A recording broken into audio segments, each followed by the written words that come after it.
Dalam sebuah rumah sederhana, terdapat satu kursi yang mungkin jika ditanya umur kursi itu sudah lama. Seseorang yang sedang terduduk dengan kesibukan khas orang yang tengah menyiapkan sarapan pagi mereka di dapur. Yah, pemuda E. Pemuda E mencengkram tutup toples acar dengan jari-jari tangan kanan dan mencekal bagian bawahnya dengan telapak tangan yang lain. Ada apa ya dengan tutup toples ini? Kenapa susah sekali dibuka? Sial sekali. Lalu, dengan satu gerakan tergesa-gesa sambil memutar tutup toples dengan kuat dan tiba-tiba ia langsung dapat memisahkan keduanya. Toples dan tutup toples itu terpisah. Akhirnya bisa terbuka juga. Coba saja dari tadi terbuka. Gak akan tuh saya membukanya dengan sangat keras. Sial sekali. Pemuda E tidak langsung memakannya. Ia masih berpikir, apakah acar ini masih segar dan bisa dimakan?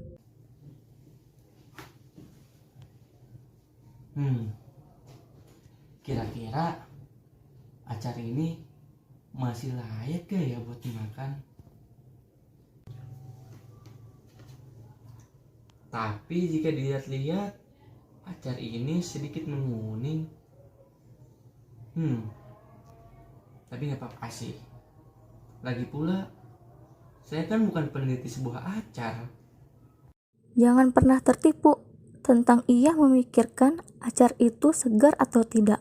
Karena pada dasarnya, pemuda E tidak peduli dan tidak tahu. Manakah yang lebih penting di antara keduanya dalam menjaga kesegaran acar mentimun yang ia bubuhkan di atas roti panggannya saban pagi. Pemuda E memang selalu membuat semuanya rumit dalam pemikirannya, padahal itu hanya seperti sebuah formalitas yang ia ciptakan untuk memperumit pemikirannya sendiri. Meskipun wajahnya tidak menampakkan kecerdasan jenis apapun, dia adalah satu dari sedikit orang mujur yang tidak pernah kehilangan saringan acarnya. Alat mungil itu selalu ada di sana, teronggok di sisi piring dengan keacuhan khas sebuah saringan acar. Pemuda E tentu tahu, namun pagi itu entah kenapa ia memilih merogoh toples acar mentimun itu dengan tangannya sendiri. Mungkin akan lebih nikmat jika sarapan pagi ini langsung menggunakan tangan. Toh, siapa yang peduli? Setelah berperang dengan pemikirannya, akhirnya pemuda E meraup segenggam penuh timun yang dipotong dadu, meniriskan airnya dalam beberapa gestur monoton, lantas menaburkannya ke atas roti panggang dengan sikap penuh rasa syukur setelah tidak ada lagi cairan yang menetes dari sela-sela jemarinya. Tak lama setelah pemuda E meraup acar mentimun menggunakan tangan, tiba-tiba ibunya datang dari belakang sambil mengamati apa yang sedang dilakukan oleh anaknya. Loh, apa yang sedang kamu lakukan? Apa yang kamu lakukan dengan acar itu? Kenapa menggunakan tangan sih? Tuh, kan di situ ada saringan acarnya. Nih, ini kan ada saringan acarnya. Kenapa nggak digunakan saja? Sudahlah Bu. Sesekali saya ingin mengambil acar ini dengan tangan. Lagi pula sudah lapar Bu. Sudahlah, terserah kamu saja. Gimana baiknya kamu aja? Baiklah ibuku paling cantik.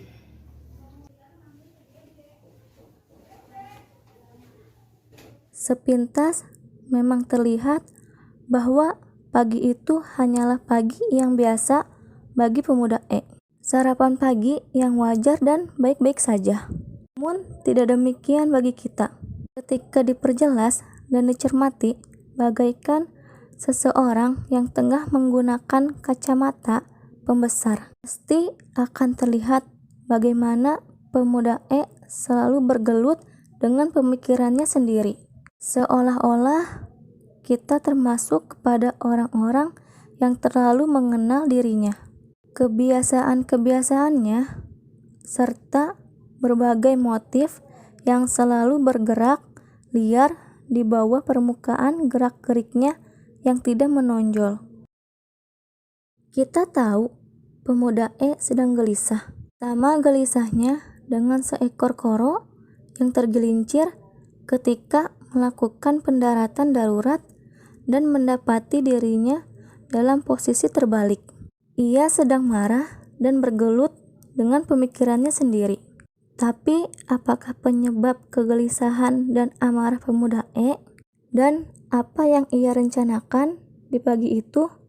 Terdengar bunyi kriuk-kriuk roti acar yang terkunyah.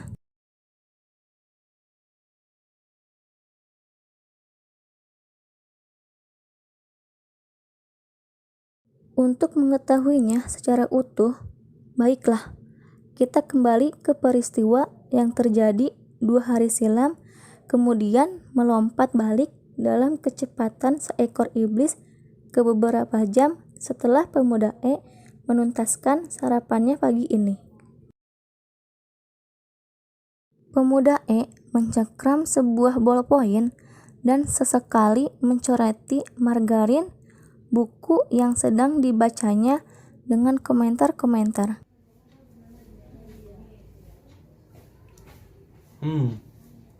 Komentar apa lagi yang harus saya tulis ya? Sepertinya komentar dengan Sani akan lebih menarik. Coba saja. Sebagian besar komentar yang ia tulis singkat saja, hanya terdiri dari 2 atau 3 baris. Sementara komentar-komentar panjang yang jarang muncul, ia tuliskan dalam huruf-huruf lebih kecil yang agak sulit dibaca dan penuh kode di sana sini.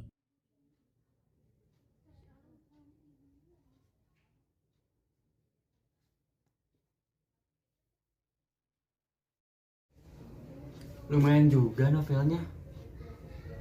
Cukup menarik sih untuk dikomentari. Pada salah satu halaman buku-buku yang sedang dibacanya saat ini, novel Prajurit Sakwek karangan Jaroslav Hasek, misalnya, kita bisa menemukan catatan ini. Dan beginilah kira-kira yang ia maksud. Pemakaian metafor dan simbolisme yang luar biasa. Hasek juga tahu persis cara menyeludupkan humor yang sinis dan dingin berlian. Kadang ketika menyalin komentar-komentarnya untuk keperluan tertentu, ia lupa maksud dari beberapa kode. Namun bila itu terjadi, ia tidak lantas kesal dan berniat menghentikan kebiasaan tersebut, melainkan justru berusaha melacak kembali arti dari tiap-tiap simbol yang terlupakan, seperti adu kecerdikan antara seorang detektif dan buruannya.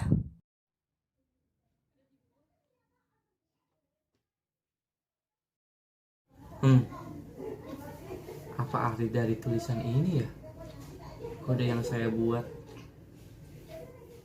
Ia selalu melakukannya dengan serius, sampai akhirnya meledak dalam tawa puas tatkala yang dicarinya ketemu dan menyadari bahwa kedua peran itu hanya dimainkan oleh dirinya seorang, seperti kata peribahasa Ceko, bagai anjing mengejar duburnya sendiri.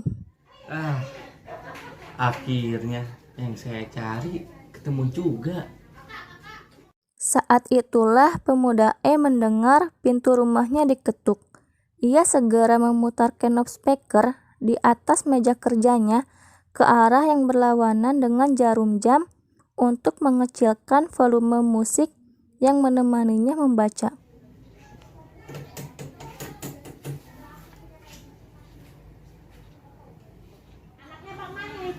Oi, masuk deh. Gak usah, di sini aja. Sebentar aja kok. Saya cuma mau beli kerotok.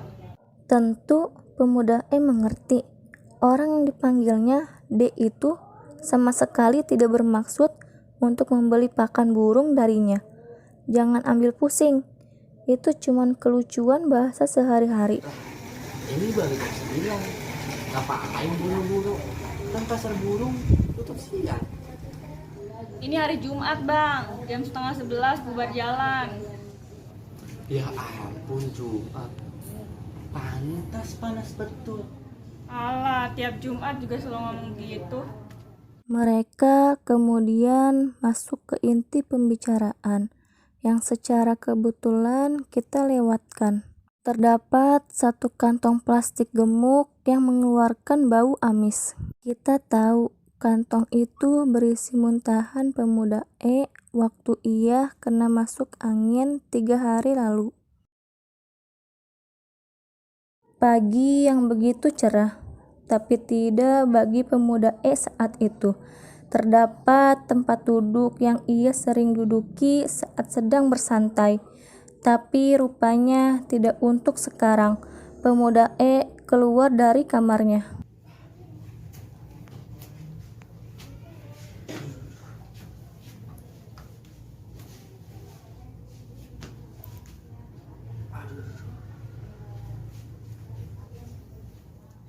Astaga, kenapa perut ini mual sekali?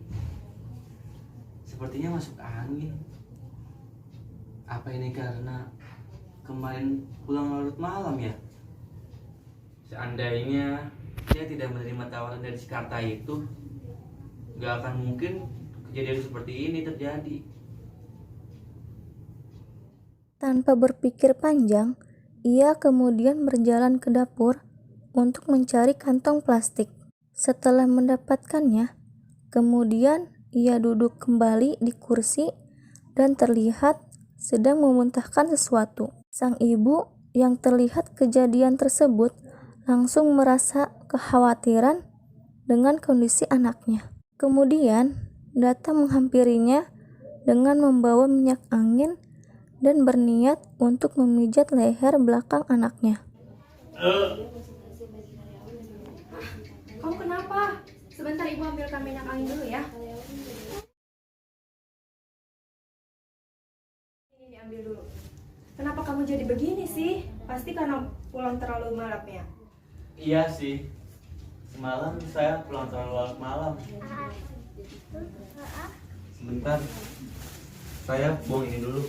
Kemudian ia bawa kantong plastik itu dan menaruhnya dalam keranjang sampah di halaman rumahnya. Saat sesampainya di dalam halaman, pemuda E kemudian terlihat berpikir dan mengingat kejadian yang sebetulnya tak ingin ia kembali. Sebetulnya saya tahu penyebab drama masuk angin ini. Bukan semata-mata pulang terlalu larut malam. Pasti karena kejadian saat saya menjadi pembicara. Saat itu saya sedang emosi.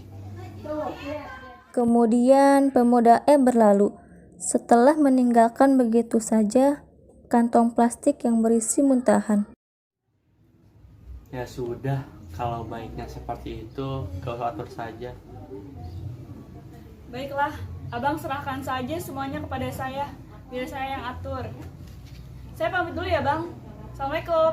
Waalaikumsalam. Pemuda E kemudian berbalik masuk dan menutup pintu dari dalam, kembali ke kursinya, dan memutar knob speaker searah jarum jam.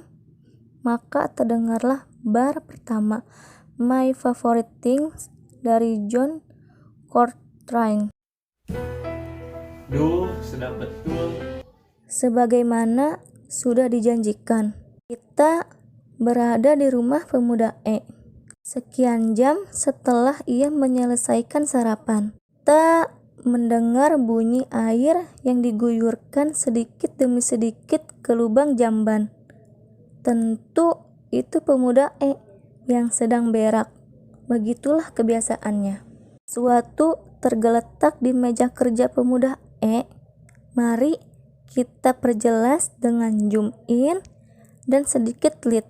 Ternyata sebuah lembaran tipis yang merupakan hasil cetak olahan bubur kayu lazimnya disebut kertas yang di atas tertulis sejumlah simbol yang keseluruhannya berjumlah 26 dan bila dirangkai sedemikian rupa akan berfungsi sebagai salah satu cara berkomunikasi untuk singkatnya kita sebut saja alfabet yang membentuk kalimat-kalimat, baik yang panjang maupun yang pendek. Itu artinya dalam rentang antara kita berada di peristiwa 2 hari silam dengan ketika kita kembali ke sini. Pemuda E telah menulis sesuatu. Pemuda E sedang terduduk di depan meja kerjanya dengan memegang bolpoin dan selembar kertas. Terlihat dari wajahnya, ia sedang menahan sebuah amarah. Tak lama kemudian, ia mencoreti selembar kertas itu dengan beberapa tulisan sebagai ungkapan dari kekesalannya. Aku tidak habis pikir, seolah-olah mereka membedakanku dengan pembicara lainnya. Sepertinya saya diundang untuk diperlakukan tidak adil. Padahal kan saya yang membuat makalah. Harusnya saya tolak permintaan si Karta itu. Lama pemuda E berpikir, tindakan apa lagi yang membuat ia kesal, yang kemudian ia melanjutkan kalimatnya. Ya, benar. Bisa-bisanya saya tidak dibayar. Sedangkan saya yang membuat makalah itu. Oh iya, masa saya harus membayar parkir? Sedangkan si Kabul dan pembicara lainnya hanya menganggukkan kepala, dapat keluar saja tanpa membayar. Pemuda E memberikan sedikit jeda untuk menuliskan kembali kalimat-kalimatnya. Ia masih mampu sedikit meredamkan emosinya itu dan kemudian akhirnya ia merasa masih ada rasa dongkol di hatinya setelah terlintas di otaknya pada saat seminar berlangsung. Masa saya dikasih kursi goyang pendek lagi?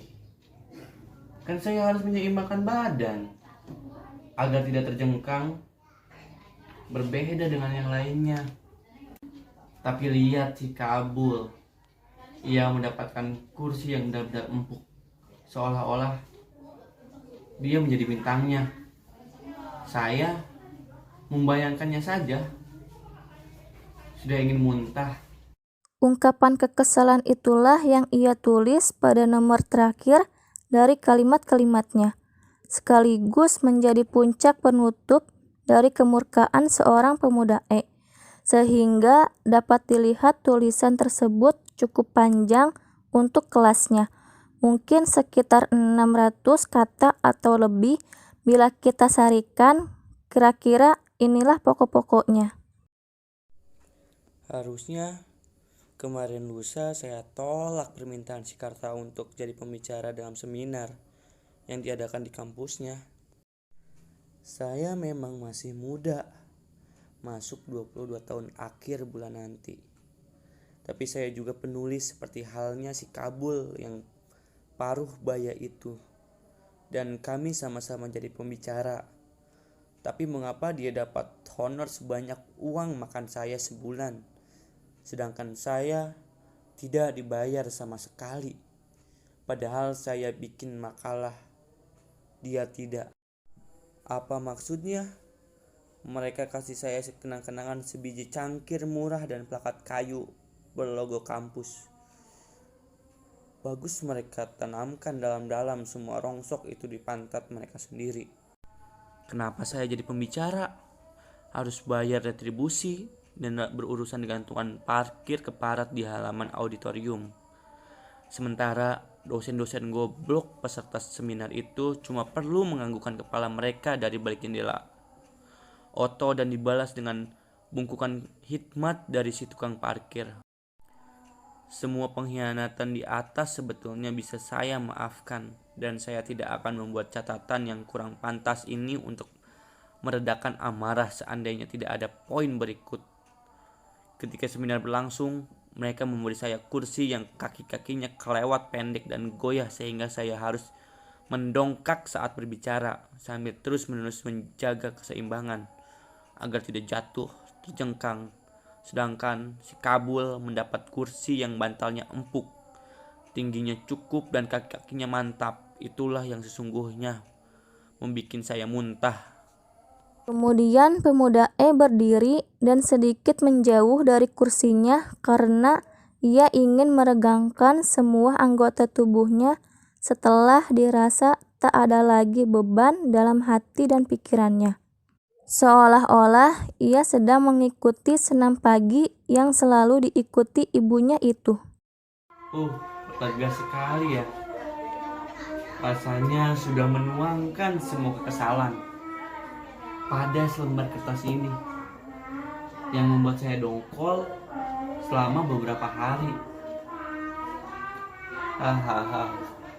Ternyata sangat mudah menuangkan emosi saya. Padahal hanya dengan mencari dan mencoreti kertas saja. Kenapa tidak saya lakukan sejak dulu?